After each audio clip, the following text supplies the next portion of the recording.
दोस्तों जय श्री राम, जय श्री बालाजी महाराज। दोस्तों कैसे हो आप सब? आशा करते हैं कि आप सब जो हैं सुरक्षित हैं, स्वस्थ हैं। तो दोस्तों आज मैं फिर आपके सामने एक और नए सवाल जवाब की सीरीज़ के साथ हाजिर हूँ।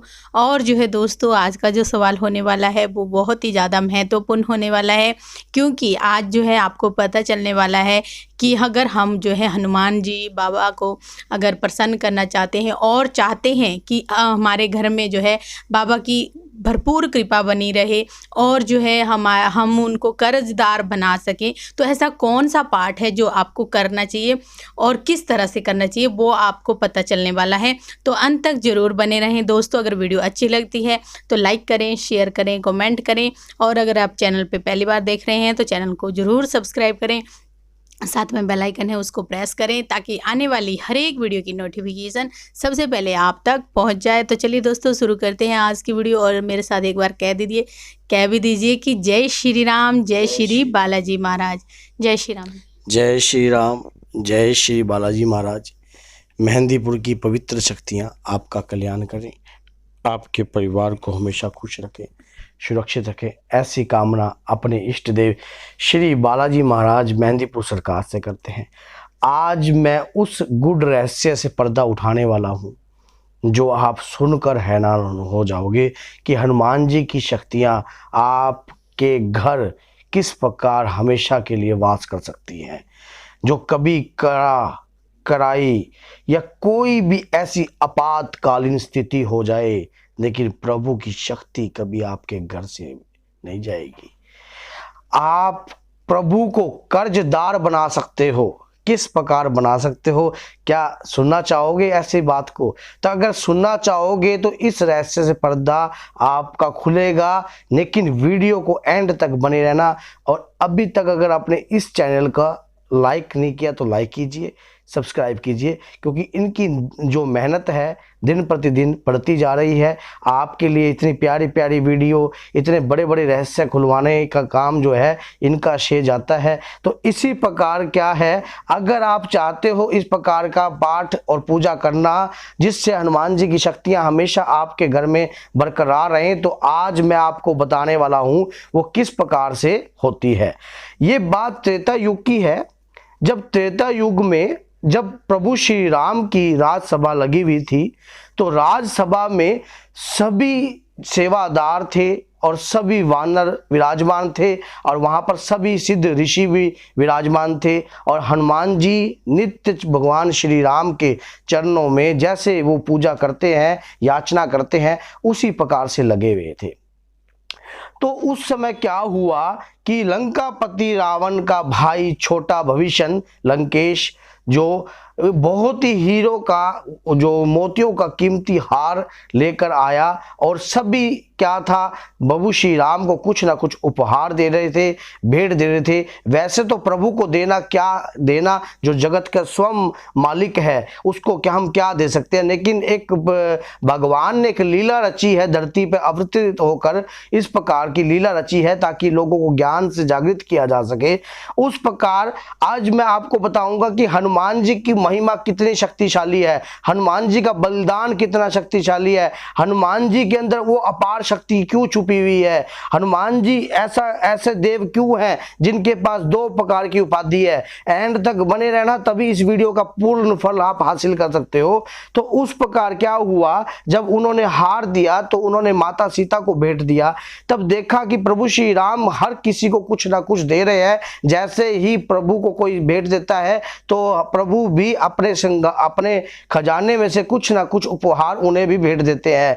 तो इस सिर्फ भेंट जो जिसको नहीं मिली थी वो हमारे प्रभु श्री बालाजी महाराज हनुमान जी महाराज थे, जिन्हें जो कि प्रभु श्री राम की नित्य भक्ति के दौरान उनके चरणों को स्पर्श करके उनके चरण दबा रहे थे, क्योंकि उनका अधिकार तो सिर्फ चरणों में ही है। उन्होंने हमेशा चरणों में ही ध्यान दिया है प्रभु के। तो उसी समय माता के मन में आया, कहते हैं माँ तो बहुत दयालु होती है अपने पुत्र के लिए। उसी प्रकार माता का ध्यान गया कि मेरा पुत्र कहीं ना कहीं उपहार से वंचित रह चुका है। तो इस प्रकार माँ के अंदर एक बहुत बड़ा दयालुपन उठा और उन्होंने वो अरबों खरबों नील पता नहीं कितनी कीमतों का था, हमें तो उस प्रकार की कीमत का पता भी नहीं, लेकिन उन्होंने चक्कर हनुमान जी को वो भेंट दे दिया। जब हनुमान जी ने अपनी लीला का चमत्कार किया, क्योंकि वो भी शंकर भगवान के 11वें रुद्र अवतार हैं, तो उसी प्रकार प्रभु श्री राम की इच्छा के अनुसार जैसा प्रभु की इच्छा होती है हनुमान जी उसी प्रकार से कार्य करते हैं। इनका जो कनेक्शन होता है सिर्फ आंखों और हृदय की हवा से ही होता है। किसी को बोलने के चालने तो इंसान की जरूरत पड़ती है बोल चाल के समझाना, लेकिन जो शक्तियां हैं वो सिर्फ महसूस करके अपने आप को समझा देती हैं। तो उसी प्रकार प्रभु ने हनुमान जी की लीला को कैसे बखारा, आज सुन लेना इस वीडियो को, आपको बहुत अच्छी लगेगी, क्योंकि हमारे हृदय में भी प्रभु की कृपा भरपूर भरी हुई है और हम भी ये चाहते हैं कि हनुमान जी का गुणगान मरते दम तक करते रहें। तो किस प्रकार उन्होंने प्रभु श्री राम ने हनुमान जी की कृपा का बखान किया, तब देखा कि हनुमान जी ने अपना वही जिस प्रकार बानर का स्वभाव होता है, मोतियों को तोड़ने लगे और तोड़कर फेंक दिया, जिससे लंकापति का भाई लंकेश जो विभीषण था अंदर से वंचित हो गया और व्याकुल हो गया। उसी समय उन्होंने कहा कि हे हनुमान जी महाराज, ये आप क्या कर रहे हो, ये किस प्रकार का, आपने देखा होगा रामायण में भी इस प्रकार दर्शाया गया है, लेकिन मैं आपको पूरा बताऊंगा कि किस प्रकार उन्होंने बखान किया कि ये क्या कर रहे हो आप, क्या इस प्रकार से कोई रत्न जड़ित हीरो का हार है, इसका अपमान करते हैं, वाकई में आप वानर के वानर ही रहोगे।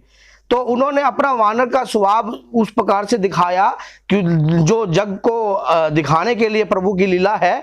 तो उसी प्रकार से क्या हुआ, जब वो तोड़ तोड़ के बखान कर दिया और उसी समय माता ने भी बड़ी विनम्रता से देखा कि ये क्या कर रहे हो आप। तो माता को भी इस बात का पता था, अंदर खाते तो सभी को जो शक्तियां होती हैं उनको सब पता होता है। तो उसी प्रकार प्रभु की लीला है, ये तो एक लीला रची गई थी।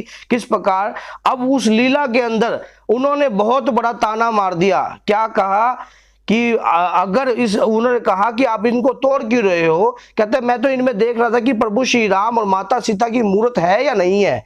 तो उन्होंने कहा कि जब इन मोतियों के हार में आप इस प्रकार की मूर्त देख रहे हो, क्या आपके हृदय में भी प्रभु श्री राम है। तो उन्होंने कहा हाँ, माता और प्रभु श्री राम दोनों मेरे हृदय में विराजमान है। तो इस प्रकार उन्होंने सीना फाड़ के दिखा दिया। तो क्या कहते हैं, श्री राम जानकी बैठे हैं तेरे सीने में किस प्रकार का कि प्रभु श्री राम जानकी बैठे हैं तेरे सीने में है। तो क्या उन्होंने सीना पार के दिखाया, तो सभी की आंखों में आंसुओं की धारा आ गई, इतनी कोमल धारा। आप सोचो प्रभु की इतनी गूढ़ भक्ति जो हनुमान जी के हृदय को पाड़ने के बाद, मैं कहूं प्रभु श्री राम की आंखों में भी वो उस समय का ओझल जो आंसू था। इस वक्त मेरा मन इतना व्याकुल और इतना भावुक हो गया है उस बात को सुनकर कि किस प्रकार उन्होंने अपने नाखूनों से अपनी छाती को फाड़ दिया।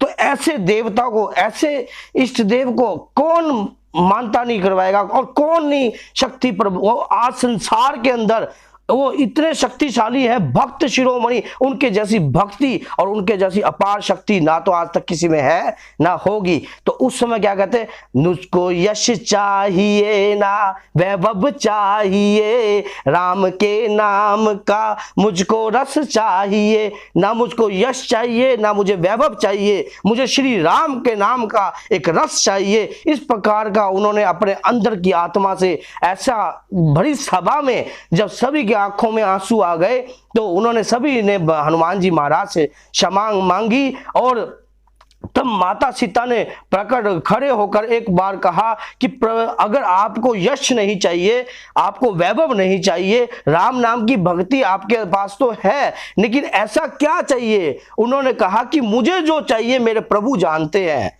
तब उन्होंने क्या कहा, उन्होंने कहा कि मुझे क्या चाहिए, आप सोच के देखो उन्हें क्या चाहिए। उन्हें राम नाम का रस चाहिए, वो रस लेना चाहते थे। लेकिन एक कॉमन सी बात है, रस देने में जब इतने उन्होंने माता सीता का कष्ट दूर किया, प्रभु श्री राम का कष्ट दूर किया, लक्ष्मण भ्राता का कष्ट दूर किया, सुग्रीव का कष्ट दूर किया, तो क्या उनका अधिकार नहीं था? इस चीज में अधिकार है, लेकिन वो क्या मांग रहे थे? हनुमान जी जैसी भक्ति, मैंने कहा था आपको, पीछे एक वीडियो बनाई है, मांगना भी एक कला है। उस कला को अगर जिस दिन आपको समझ में आ गया तो आप हनुमान जी की भरपूर भक्ति को प्राप्त कर सकते हो, हनुमान जी की कृपा को प्राप्त कर सकते हो। आज मैं उस पर्दे के ऊपर से आपका खुलासा करने वाला हूं जो आप अज्ञानतावश, भूलवश, किसी कार्यवश आप हनुमान जी की शक्ति को पहचान नहीं पा रहे, उनकी भक्ति को पहचान नहीं पा रहे। हनुमान जी अपनी स्वयं की भक्ति से कभी खुश नहीं होते, वो प्रभु श्री राम की भक्ति से खुश होते हैं। वो किस प्रकार होते हैं, अब मेरे बात से आप सुन लेना।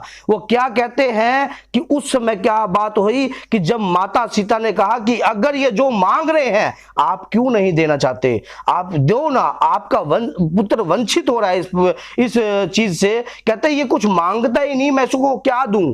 कहते ये जो मांग रहा है वो आज तक किसी को नहीं मिला।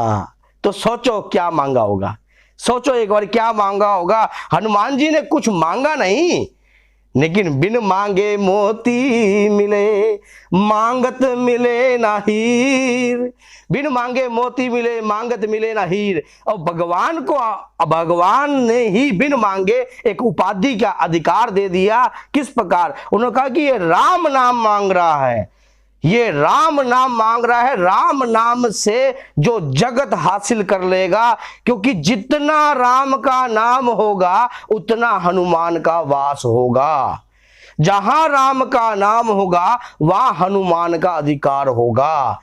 समझे? अब आप मेरी बात को, क्योंकि मैं इतने जोश में क्यों हो रहा हूं, क्योंकि मेरे जो इष्ट देव है श्री बालाजी महाराज, वो जोशीले हैं और जोश के कारण ही उन्होंने और एक्टिव इष्ट देव है। और तो इसी प्रकार से हमारे अंदर से भी वो जो शक्तियों का जोश, और कुछ आज मंगलवार का दिन है जो मैं इस वीडियो को बना रहा हूं, तो इसी प्रकार से क्या होता है कि जब राम नाम की मधुर विश्वास शक्ति अंदर हासिल हो जाएगी तो उसी प्रकार से हनुमान जी की कृपा भी आपके ऊपर हासिल हो जाएगी। अब किस प्रकार का पाठ करें, अब किस प्रकार का पाठ करें? माता की कृपा के अनुसार उन्हें इस प्रकार की भक्ति हासिल हुई, माता की सिफारिश लगी उस कृपा के अंदर, क्योंकि माँ के बगैर भी इस संसार में कुछ नहीं है। क्योंकि माँ ही एक ऐसी गुरु है जो बचपन से हमारे साथ होती है। तब आपको अपने घर रामायण का पाठ करना चाहिए। जो भेद मैंने शुरू में खोलना था वो मैं अब खोल रहा हूं। आपको अपने घर रामायण का पाठ करना चाहिए, नित्य नेम रामायण का पाठ करना चाहिए। अब बहुत से जो ज्ञानी व्यक्ति होंगे वो इसमें कमेंट करके अब डाल सकते होंगे, रामायण का पाठ क्यों करना चाहिए, किस लिए हनुमान जी का पाठ क्यों नहीं करना चाहिए? अरे भैया मैं यही तो बोल रहा हूं। आपने कभी हनुमान चालीसा को समझा? हनुमान चालीसा में हनुमान जी ने अपनी प्रशंसा से थोड़ा कार्य हो रहा है, उसमें तो राम जी का महत्व है। कभी सुंदरकांड को समझा? उसमें भी राम जी का महत्व है। कभी आप सोच के देखो कि जो कार्य हो रहा है हनुमान बाहुक है, तो कितने लोग हनुमान बाहुक का पाठ करते हैं? तो आप सोच के देखो, हनुमान चालीसा का जितना पाठ करते हैं उसमें राम जी का महत्व है, हनुमान नाष्टक में राम जी का महत्व है, और सुंदरकांड में राम जी का महत्व है। आपको अपने घर कंटिन्यू रामायण का पाठ करना चाहिए, और रामायण का पाठ करने से हनुमान जी की शक्ति का, जिस प्रकार से उनको इस प्रकार का वरदान प्राप्त है, आपके घर में पवन पुत्र तुम पवन समाना, पवन देव के पुत्र और पवन के समान इनका वेग है तुरंत आपके, क्योंकि जहां राम का नाम होता है वहां हनुमान जी का वास होता है। और ये बात की 101% गारंटी है कि आपके घर जब रामायण का नित्य नेम पाठ होने लग जाएगा तो हनुमान जी की अद्भुत कृपा आपके परिवार पे, आपके बच्चे पे, आपके कारोबार पे हमेशा पूर्ण रूप से बरसती रहेगी, और ना ही किसी भी प्रकार की दिक्कत आपके परिवार पर आएगी। दोस्तों कैसी लगी आपको ये वीडियो? लाइक करना, शेयर करना और कमेंट करना, क्योंकि हमारा बहुत प्रभु की कृपा से योगदान है आपको अधिक से अधिक ज्ञान देना, और जितना ज्ञान हमारे पास है। अगर वीडियो बनाते समय किसी भी प्रकार की मुझसे त्रुटि हुई हो तो मैं अपने इष्ट देव श्री बालाजी महाराज से क्षमा याचना मांगता हूं, अपने बालाजी महाराज की शक्तियों से क्षमा याचना मांगता हूं, श्री बालाजी सरकार से क्षमा याचना मांगता हूं, क्योंकि तुच्छ प्राणी हूं, मलमूत्र का जीव हूं। अगर कई बारी किसी भी प्रकार की त्रुटि हो जाती है तो हे मेरे बालाजी महाराज मुझे क्षमा याचना करना। तो इसी भी प्रकार से आप अपने घर में रामायण का पाठ कीजिए तो भरपूर कृपा हनुमान जी महाराज की आपके घर में बरसती रहेगी। बोलिए श्री बालाजी महाराज की, मंगल मूर्ति की, हारे के सहारे की, बाबा हमारे की। जय श्री राम।